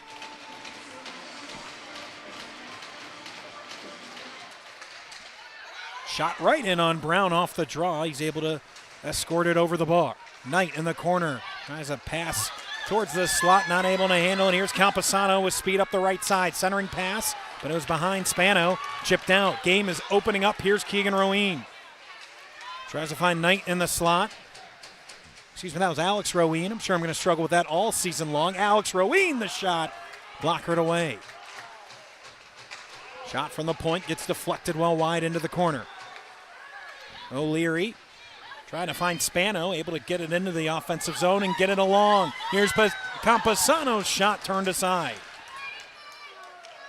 Last 2 minutes have been the most open we've seen the game to this point. Chipped in on Reed, and he'll take a whistle as Maurer was giving some pressure. Man, we've seen Luke Camposano be really impressive at times. He had a hat trick in the state tournament in the opening round last year, and he hasn't had quite the stats he's wanted to up to this point. I mean, 3 points in 5 games isn't bad. Don't get me wrong, but this is a player that is going to break out this season for York. He's using his speed. He's starting to pick up his confidence. I really like the way he plays, and not just because he has the first name I do. You mentioned the point leaders. That's Jimmy Spano leading the York Dukes in points with 3 goals and 3 assists. Here's Fafinski trying to add his second goal. Kept out by Reed, and a kerfuffle in front of him. Yeah, it's very balanced out between these two teams, Max. I mean, Jimmy Spano is the only player with multiple goals and assists together, but he's only got 6 points. You got multiple guys in 5, 4. Same thing with New Trier. They've got Jack Hurst right above the pack, but other than that, it's very balanced as well, and they're always preached as a very deep team. They show it once again. Add kerfuffle to the list. You know, we got a new season. Got to try some things out so far. I think Dylan likes kerfuffle. You could throw that in here and there. Got to start bringing a notepad to the games I do with you. Well, that's one of my fun facts. I remember learning about Doc Emmerich, his top left point. He had a notebook with over 200 verbs that he would use, and he would look at them before every game. And it was his goal to never use the same verb on the puck twice in a game. That was always his goal, and he would go back and watch every single broadcast, and he would lament when he would use the same one twice. 2-on-1 for the Dukes. Passion, his shot, glove save, Reed to keep us level. That's a wonderful shot by Jack Passion, Max. He sees Nagget slides right towards him, and he's just quick to pull on the trigger because you think initially he's going to try to make a move. As soon as he takes that body contact from Nagget, he's able to turn, rotate while basically nearly in the air and rifle it towards net. But Max Reed, he hasn't been tested too much in the second half of this game, and he's been very active with his glove today in the saves that he's had to make. makes another one there. 19 saves for Reed. Shots on goal 30-22, New Trier. New Trier wants an interference penalty right in front of their bench. They don't get one. Under 9 to go here in the third period on the opener of the game of the week, and we've got a treat so far. Leviditis has the puck taken off his stick. O'Leary turns, can't get it deep. But now we're going to get a tripping call against York at a critical moment of this third period. Yep, I mentioned it, Max. You have to stay disciplined. And on that shift, there was 3 different sequences where New Trier wanted a call of some sorts. The interference one, you could argue. There was another hit they wanted, but that one, that's another pretty 50-50. I mean, from your reaction, it seems. And I think after all that, it's kind of deserving that they get one, you feel. Keaton Nix, the guilty party for York. Certainly had the stick around the skates. I don't know if it was the core reason of why the guy went down, but to your point, Luke, there could have been a penalty at any moment of 2 or 3 different ones over the course of 30 seconds. Yeah, and I think from that official's angle, that's the core reason you make that call, is because you see him fall. You don't exactly see the pulling of the skate, but you see the location of his stick, and it's enough to foreshadow with how hard hockey is to officiate, with how fast it is. I mean, it's not a bad call to make. Here comes the high-powered New Trier power play. Nagats will drop it deep, give his forecheckers a chance. Mason Shorter plays it, tries to spin it around the wall, but didn't get everything he wanted on it. Nagats at the far point. Chips it across for Wolben. He can't handle it, and well played by Barton to get it deep. Yeah, nice job by Shorter, too. He saw Woolabin kind of lost possession, didn't know where it was, and he slides in. As I mentioned, rolling the dice. Both of these penalty kills like to do it, and they've both been successful so far. Marino with a head of steam up the right side. O'Leary tracking him the whole way. Marino has Selak at the point. Instead, opts to play down the far half wall. Behind the goal is Keegan Roween. Back to the point now. Selak, point extended. And a good stick deflecting it back into the neutral zone by Jimmy Spano. Once again, Jimmy Spano, he's really been able to do everything for this team, especially in this game. Great stick check there. Herstrit.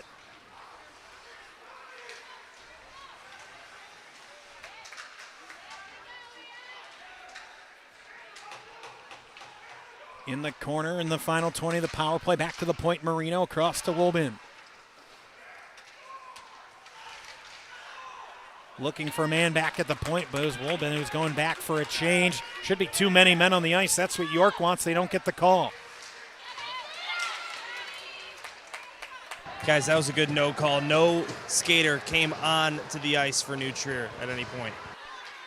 Good eyes by you, Dylan. That's the end of the power play. York able to kill it off with 6.5 to go here in the third period. O'Leary plays it deep. Selak winds it up the boards. Finds the stick of Isaac Solomon, but he can't get it out. York's forecheck in that first period really kept the Trevians behind the 8 ball. Haven't seen it as much here in the last 2 periods, but you would think at some point that's what they want to get back to, put that pressure, and don't let New Trier break out of their own zone as easily. Yeah, they've almost been playing a little bit more tired in general. You see certain sparks of where they're going at full speed, but at this point, you got to find what's remaining in the tank. O'Leary pinches in at the point to keep it alive for the moment, but forced out that time by Andrews. Pacente takes it for the Dukes. Passion gets it deep. Campesano on the forecheck. Campesano looking for support. Goes across, just misses Passion. Trickles in towards Reed, still loose side of the net. Duke's able to win it back. Campesano. Shorter keeps it in the zone. Drops it down the half wall. Campesano, who leaves it for Mauer. Extended shift in the offensive zone. The Dukes trying to get a shot on goal, not able to get one out of it. But the most sustained pressure they've had all period. I was going to say that's their lengthiest possession, and it happens all because of the forecheck, Max. Now Passion, can he take advantage? Big save, Reed, to keep us at 3-3. York not able to take advantage of the giveaway. Now Lividitis having a blowout as well. Here's Shorter. Guys falling all over the ice, creating chances here over the last couple of minutes. Yeah, York bench wanted to call him Fafinski, but he kind of turned right as he was hit. They want to hit from behind. Good no call there by the officials. Here's Fafinski delivering the hit as Nagats tried to give him a hit. Papadopoulos turns and fires wildly, never got all the way through. 4:24 to go here in the third period. Game of the week. To get us started, it's been a good one. It was York that got out to a 3-1 lead in the first period, and New Trier's battled back with one in the second and one in the third to give us the 3-3 score. Freshman goalie in net for York in his second career varsity one start, coming off a shutout against GBS just a couple of nights ago. Hasn't had as easy a time here, but has his team in this game tied 3-3, looking for his second win. Yeah, I mean, you mentioned earlier it's been a little bit of a goalie problem for York on the season, but I tell you what, if Brown can pull out of this with a win, he's in contention to start the rest of the season. Ouyang flips it in, and Brown knocks it down. No question, you beat the number 2 and the number 1 team in the state back-to-back games. I can't imagine you pulling them out of the net. I'm honestly shocked it took this long to see him get in, just with the pure talents he has. I feel like it's something you notice in practices. Here's passion. Once again, I talked about it. They had their lengthiest possession off the forecheck. They're creating these quick chances, and 2 of their goals on the forecheck. It's got to be the most hustled aspect of your game at this point, because it is generating the only offense you can find as of right now, and you need a goal to win this game. Hurst-Stritton, Hayes on the draw, coming away with it is Barton for the Dukes. Here's Spano with some speed and space up the right side. He's able to beat Marino. His centering pass wasn't there as the Dukes went for a change. Evan Polakidis matching lines quickly here, having the last change, and he can get the guys out he wants. Wolbin. Again, Pacente calmly chipping it out to neutral ice. Here's O'Leary. Patrick O'Leary coming up the left side. On Selak, Sanfilippo, the shot deflects off the crossbar and into the netting, inches away from taking the lead with 3 minutes to go. Yeah, you see Max Reed. I think it's a crossbar, and Reed just able to give his post a tap. He just gets enough of it with the top of his blocker. What a look from our goal cam there. Jimmy even giving you the rewind in real time. I'm telling you, SHL playoffs replay review. That man right there will do it all. There's been some moments in some SHL playoff games that we've had views on calls that the NHL replays. Now, again, there's some bylaws in place that won't allow that, so the more you all voice your opinions and try to get us replay for playoffs, we'll implement it. Oh, the deflection! What concentration from Reed to keep us tied. Well, I mean, I see Max Reed warming up before the game. He's throwing a ball off the wall. He's trying to work on that quick reaction time. This is why, my friends, his glove is initially down at his pad, but watch it quickly fling up, just getting it with not even the glove part, but the opening part of it as it pops back out into play. He's quick to pounce on the rebound. That is a sensational save by Max Reed. It's simply not easy. Max Reed, after 3 goals in that first period, has been a wall for the Trevians here over the last 30-plus minutes. He's made 13 consecutive saves since that first period. Shots in this period, 9-7 in favor of York. Max Ascione with the save of his own there. 2:33, a 3-3 game in the third period. Close enough.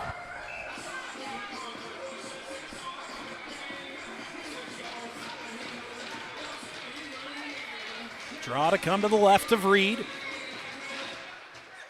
It's Knight versus Maurer and goes into the corner. The Trevians take possession, but it's going to be Fafinski here trying to keep possession alive for the Dukes. Knight, outlet, finds Jenner Layden. Layden, offside. I don't know, Dylan. I don't know if you're talking about that, but now you have to. Tell me. Well, guys, it was close. It's hard to tell from my angle as I am kind of a bit on an angle, but I do just want to point out that while New Trier has had their way with York over the last 4 seasons, every single year in the last 4 years, at least one of their SHL regular season games has gone to OT, and we're 2 minutes, 16 seconds away from that being 5 straight.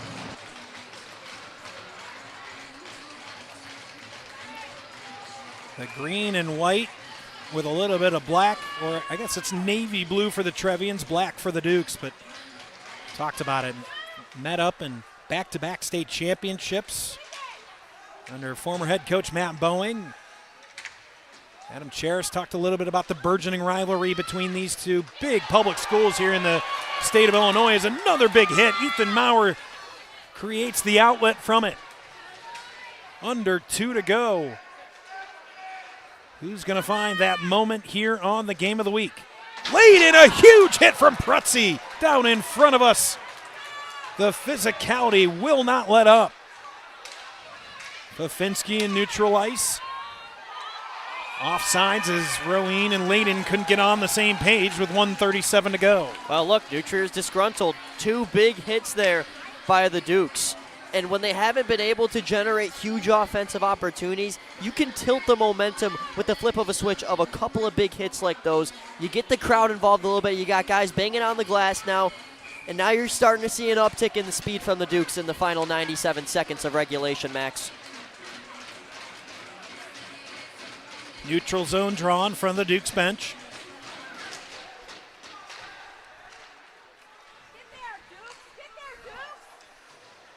Camposano putting pressure on. Shorter with the hit. Now Prutzy absorbs a hit from Wolben. Wolben turns and fires, almost catches Levi Brown sleeping here with 1:18 to go. Selak waiting for it at the near point. He takes a shot, rebound, bouncing around in front. Now collision in front of the half wall. Trying to break it free. Eventually ending up with it's Griffin Hayes, and he whips it across the ice. Herschritt will drop it deep. Wolben at the end of a long shift after taking a couple of hits and falling to the ice. Can't quite catch up to it. He'll stay out there. Selak again dropping it deep. Lohmeyer giving it chase. As puck deflects out of play, it'll stay in the York zone with 41 to go. I don't mind that whistle at all. Yes, New Trier's tired, but so is York. You don't want to risk anything. And I mean, I mentioned earlier, Levi Brown, got to be careful with those rebounds. It's going to come back to bite you at some point. And I thought that was it right there, but he's able to scrape it away. And now we actually have a timeout called, what looks to be from Adam Charis. Interesting timeout. I mean, you got to tie game. There's 41 seconds, but I think he really likes what he sees in the offensive zone here, or he's trying to give his top line rest. Yeah, but that's also giving York rest. If I had to guess with the offensive zone chance here towards the end of regulation, I think you nailed it. One of two things. Either he wants to keep that line out there. I mean, Wolben had been out there a while. Yeah. That's who's out there. Otherwise, maybe a face-off play in the works here for Adam Charis. While we do have a minute, I want to make sure we take good care of our sponsors here on the SHL Network. We'll have a graphic ready for them hopefully tomorrow. I know I'm asking a lot of Jimmy the Wiz, but he usually gets it done. But I want to make sure we acknowledge Loyola Gold, Acros, York Hockey Club, CCTY Bearing, New Trier Hockey Club, and Glenbrook North Hockey Club. Of course, Loyola will have the post-game interview, a tradition of excellence. And, of course, GBN sponsoring this third period. Big thank you to all of our sponsors in the biggest SHL network schedule we've had to date. 19 scheduled contests. And, of course, you know us. We're always looking for a matchup in January to add to the schedule. We'll have SHL playoffs and hopefully some A-High playoffs as well. Still working out the details, but trust that us here at J&M Media in partnership with the SHL Network can get that done here over the next week or two. Of course, the community showcase. Here's a shot off the draw. Gets deflected wide. So whatever play that Adam Charis might have drawn up, you can throw that one in the trash bin. But Fafinski a little bit too loose on the clearance, and with 29 to go, gives up a defensive zone draw. And you can see Evan Polakidis just saying why. You can hear it from here up in our broadcast booth. Fafinski was not pressured, and they give up another offensive zone draw chance for New Trier. Yeah, I think Charis might reach into the trash can, maybe pull that back out, try to flip the side here. Now you got the left-handed Herschritt taking the draw with Wolben, another lefty behind him. And I think Evan Polakidis doesn't like how this lines up, and now he's going to use his timeout. So as you would expect between these two coaches, it has been a chess match in this final minute. 29.5 to go. Make sure you don't go anywhere. Just as a reminder, overtime, Dylan, I'm going to cue you up with guys, our overtime rules. 5 minutes of 3-on-3 OT. The teams will switch sides. If no game-winning goal, it will go to a shootout. A little different than the NHL. It's just a one-round shootout. If one team scores, the other doesn't, that's the game. If both teams score, if neither score, they will continue on. Guys, shots on goal 32-25 in favor of New Trier. Levy Brown with 29 saves and holding New Trier below their average of 4.67 goals per game so far this season. So, Dylan, that shootout format you mentioned, some might call it sudden death. Others might call it, other things. But we'll certainly see if we get there here tonight. If it wasn't at such a serious point in time in the game, Dylan, I think I would have called something out there. I know what you did. Yeah, it was intentional. Been trying to find a way to work that stat in all game. 29.5 to go on the debut of the game of the week here in 2025. O'Leary rings it around the board. Selak trying to use his body to keep it in. He couldn't. Marino with 20 to go, back to get it for the Trevians. I think New Trier likes what they have into overtime here, but they're going to give it one more rush. 10 seconds to go. Here comes Marino. Can he find one at the buzzer? Herstrit feeding Woolman. Chance out in front. Lohmeyer couldn't get the follow on. Puck sent down ice. I believe we're going to have maybe half a second on the clock. There's 0.1 as we stand right now. I'm guessing they'll just run it, guys. I don't know. I feel like when that puck was whistled, that had to have been 0.6. My amateur eye had about half a second. Maybe 0.6, 0.7? I knew it. I don't see the referee putting anything back on, and I think it's basically impossible to score with 0.1. I'll leave it to Jack Herschel. Let's see what he can do here. And a smart play by Hayes there just to be an extra goaltender. We are going to head to overtime in the debut of the SHL Game of the Week here in 2025. How fitting. I mean, I'll say it over and over again. New Trier has just dominated the all-time series in SHL play between these two teams. But let me tell you, Adam Cheris would tell you, anybody would tell you, it does not come easy. The pesky Dukes, doesn't matter. You take Matt Boeing out, you bring Evan Pulikitis in. They are still pesky, and they are still very, very solid all around. I'm very interested to see what happens in this 5-minute overtime. Guys, we've hinted at it, but this will be York's 5th game in their last 6 to go to OT. Coming into those 4 prior, they have a record of 1-3. As for New Trier, this will be their first trip to overtime this season. And how about this? Their first 1-goal game result of this season, whichever way it goes. That's why I'm shocked they kind of held off a bit of time at the end, because York is experienced in these overtimes, to whereas you are not. If you're Adam Cheris, I don't even know if entering this game you have a true overtime line in mind. While York and Coach Pulikitis, they've been here before. They're going to try to use that to their advantage and play that possession-based game. I mean, not to be Captain Obvious, this opening faceoff is so important because both these teams are so good with just possessing the puck, moving it around, not taking risks when you're not supposed to. So, I mean, this opening faceoff, you got to send your best faceoff guy out there. And Luke, something that we talk about in these 3-on-3s, you're going to see guys approach certain situations differently. I mean that around the blue line, you're going to see a little less gambling in terms of trying to keep the puck in the zone.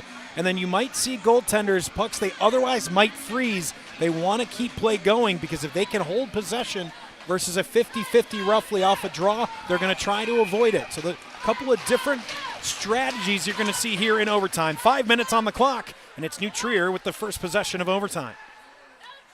As you can see, just happy to send the puck out of the zone to Marino, who will carry it into the zone. Marino makes one man miss, 2-on-1. Marino into the slot, has the puck roll off his stick.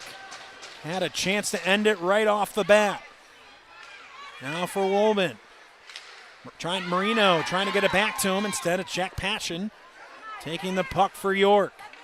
Yeah, I mean, that's a mistake by Marino. If you don't like your lane, you can't take any risk, and now you got the Dukes rushing the other direction. Here's Spano with speed. Gets turned around by Herstrit.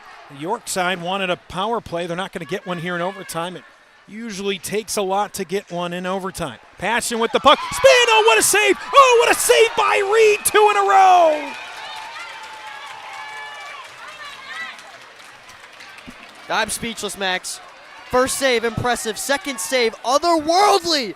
Unbelievable. He gets his toe out. How he's even ready to position himself in a moment like that and keep his pad on the ice. Usually it's flying and fluttering in a moment like that. Somehow he's able to drag it down. Otherwise, this ball game's over. Guys, he skipped clipping his toenails this morning. That's how he made that save. Here's Prezzi. Campusano takes a shot to flex again. Reed has to use a stick to get it out of harm's way. Campusano pinched a little. Now it's Fafinski who's going to chase. Now Campusano takes over.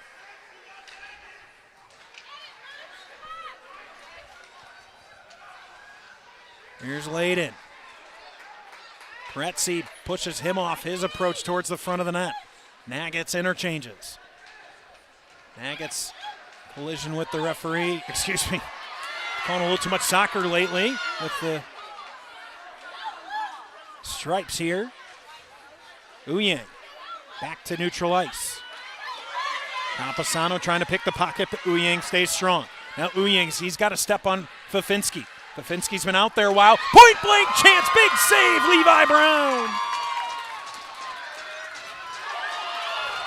Everyone aghast on the ice. Fafinski trying to find that one last edge. He gets tripped. York wants a penalty. They're not going to get one. Fafinski still with the puck. He's been out there the entire time. Finally heads back to the bench after tried a hero moment there at the end of a long shift. That might be the best no call of the game. That's a hit by Nagets. It looks like it's a trip because they both go down, but clearly a hit. Marino leaves for Woolman, who can't control it. That's chipped out of the zone. Now Liam Brown with it. Brown takes a shot, flies high, and Mason Shorter around the other end for the Dukes. Halfway through overtime, it's the Dukes with the best chance yet, and the save of the game by Max Reed. Maurer enters the zone, holds play. Too congested, and now it would have been offsides if played by the Dukes. Not well played here in this 3-on-3. Clear miscommunication. You got three guys up at the blue line there. Marino makes one man miss. Marino gets his hands pulled on. Brown now leaves his team 3-on-2. He was trying to release up the ice, able to recover. Wolbin for Selak. Marino turns, trying to find an angle. Whips it to no one in particular, and it goes outside the zone, but possession held by Jack Herstrit. Now Selak tries to take a shot, tied up by Shorter. Marino out there a while too. Turns and fires, right pad save, Levi Brown. Now Jack Herstrit. Across, fortunate Shorter is absolutely gassed after the end of this shift. York desperately needs a whistle. Herstrit trying to end it here. Herstrit around the net, holds, turns, fires. Brown fights it off. Shorter barely has anything left, and they can't get it out of the zone. Herstrit keeps it alive. Maurer tired too. Herstrit backhanded, fought off. Now Spano with the puck under a minute. Shorter has absolutely nothing left in the tank. He gets to the bench. Spano carries around the goal. Passion out there with him, as is O'Leary. Still with the puck, Spano. Spano pulled off the puck. There's the penalty. Passion now. Puck in front of the net. Backhand shot just misses the net. 4-on-3 now. O'Leary. And finally given up with 26 to go in the game. York will have a 4-on-3 power play. That's great work by Jimmy Spano. He's using his speed, trying to get around Knight, and it gets to a point where Knight is too tired. His legs stop moving, but his arms don't, and he gets tangled up in him, able to draw the call. And for York, this would be an ideal time to have a timeout, and that's why Coach Poulikitis is kind of bringing his guys in real quick, motioning this, motioning that, and from there it's going to be 25 seconds. Otherwise, you go to a shootout. 4-on-3 for the Dukes. One of the game's goal scorers, Griffin Hayes, on the draw opposite Nolan Nagets. Hayes wins it cleanly for Prezzi. Across for Spano. Back to Prezzi. Active step for Marino, but Spano able to keep it. Now Spano skates. Side of the net. Backdoor, not able to get it across. Oh, the shot deflects over the bar. Campusano was waiting on the back door, but couldn't get it. 3 seconds remaining. We will head to a shootout. Get a look at this replay. I think it's the skate of Nolan Nagats. Otherwise, York would have the win. So we'll head to a sudden death shootout. One skater aside gets an attempt. You guys talked about how much York goes to OT. Well, all of those games were decided in those 5 minutes, so this will be their first shootout. Another interesting thing to note, George Knight will not be eligible to take a shot for New Trier as he still has penalty time on the board. Good catch, because, that's one of the guys you're going to be relying on. Leads this team in goals as we speak. Luke, put yourself in the shoes of Levi Brown, the freshman making his second varsity start against the back-to-back state champions on home ice on a Friday night in a packed barn. Well, I tell you what, in a moment like this where you've already played such a great game, you probably go with your gut in decisions. And you need to stay with your gut here. You cannot second-guess yourself because as soon as you're a second too slow to think, any team in the SHL will take advantage of you. I mean, this is a big test for Levi Brown. We mentioned he's already played a game before, but he's played the one game of the last 5 that hasn't gone beyond regulation. That's his first overtime. He did sensational. Now he's got to just bring whatever his past experience is into a shootout. And as I mentioned, for both sides, you can't second guess. This is going to be a very entertaining shootout. Really don't know who's going to be brought out from both sides. I mean, there's a couple of key ones. You'd expect Herstrit from New Trier. You'd expect Spano from York. But beyond that, it is a shuffling of cards. I do not know who would go, but obviously Herstrit's going to lead off, it looks like. As you called it, Jack Herstrit, the captain, couldn't get the first crack at it here. York will get the rebuttal. He's got a very good hybrid of hand, speed, and a shot.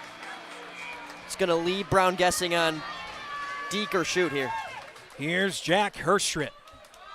Levi Brown aggressive out of his goal in his first ever varsity shootout. Brown stands tall and makes the save.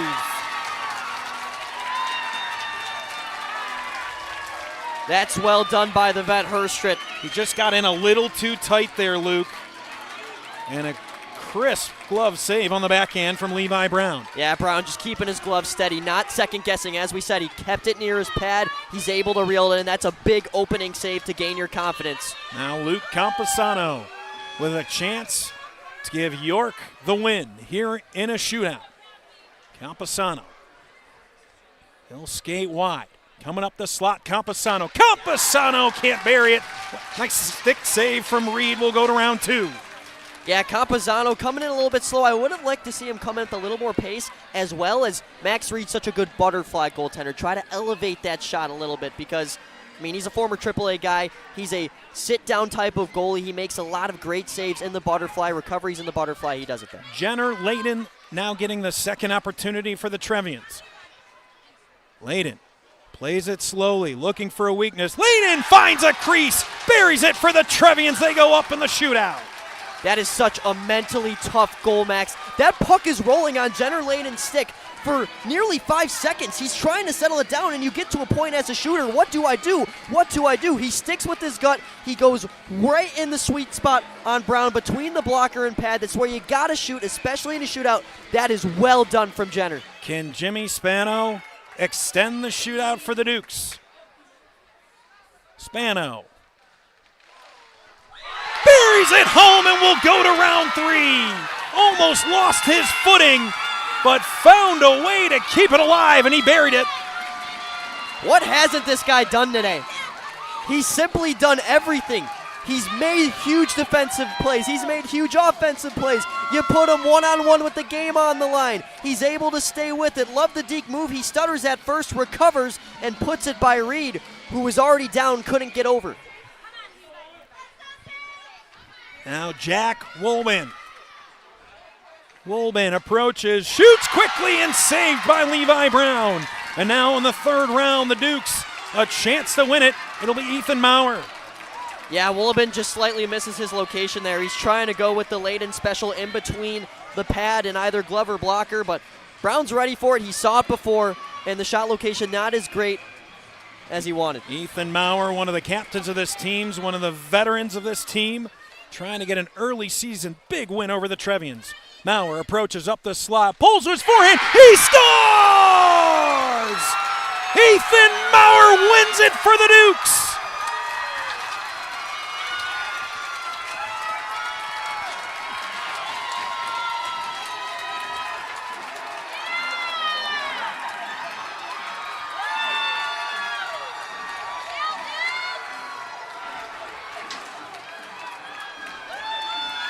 What did York do in the shootout? They pointed out Reed's weakness. You get him moving from post to post. He's expecting another one of those looks where it's supposed to be headed towards that far post. He reaches out his pad, but what he does, he leaves his 5-hole open. And that is just such ice in the veins from Ethan Maurer, who, as you can tell, is stoked as the Dukes. I mean, they've been to the United Center. They've been far in the state tournament other than those 2 years. This just feels like a different year. Winning that opening game against New Trier, a team that has been so red hot beyond that Lake Forest matchup. And boy, what a game, Max. And we're going to send it down to the shootout winner, Ethan Maurer. Dylan, take it away. Thanks, guys. Ethan, you get the shootout winner to get the full 2 points here in the extra session. Walk me through the play. You know, on the bench, our coach is telling me he comes out, fake the shot, take it wide. I saw the 5-hole open, just let it right through. Well, you guys have played now 8 games, but only 1 defeat in regulation. You're getting your points every night. Have you guys felt like you finally hit your stride this season? You know, we're not at our full potential. There's still a whole lot of level we could get to. You know, we buy in, new coach, difficult, but we believe in our coaches, believe in our goalies. We got some of the best goaltending in the league, you know, and I think we're going to be scary come January. That's my last question. Levi Brown, 2 varsity starts, 2 varsity wins as he shuts out GBS on Wednesday as well. What has he meant to be in addition to this program? It's awesome. Seeing a freshman come in, you know, he's building confidence one at a time. He's one hell of a goalie. And we all believe in him, we all trust him, and he's going to go really far. All right, Ethan, thank you. Thank you. Guys, back to you. Dylan, thank you. Great work all evening long as we get the slate started with a shootout winner, Ethan Maurer. I know Ethan just talked about him, but what a performance from Levi Brown. Goes number 2 on Wednesday, number 1 here tonight, gets 2 wins. Such an impressive performance from the freshman. Yeah, and I'm not one to make a lot of comparisons. And, I mean, we've seen it the last couple of years. We've seen freshman goaltenders look like they've been in this league for 4 years. Look at Charlie Trapp 2 years ago. Look at Thomas Preston last year. You want to see somebody who's trying to pencil their name down on that list and maybe even rise above it. It is Levi Brown. It's such an impressive start, and he's clearly got his confidence to the max. It showed in that shootout. And I want to highlight what Ethan Moore said. The York bench, as I said, pointed out, when Reed comes out to the top of the post, top of the crease, you see it here. It's hard for him to recover. And that's just such a great job by the Dukes, coaching-wise, all of that, to pull it all together and put away what was an incredible game. Really was. It was a great night here at Addison Ice Arena. I want to thank you for tuning in with us here on the SHL Network, our great crew. It is great to be back, year 10, season 9, here with my good pal Jimmy the Wiz Olsen doing all the great work as he always does. We had Matt Freeman on the camera tonight. We had Gerard Boris stepping in, helping us with the camera in that third period. Dylan Ward was down at ice level all night. This is Luke Jordan. I'm Max Anderson. We're just getting started here in 2025. People, come back tomorrow night for Game 2 of this opening weekend doubleheader on the SHL Network. But until then, wish you a good evening. Thank you for tuning in, and we'll talk to you tomorrow night.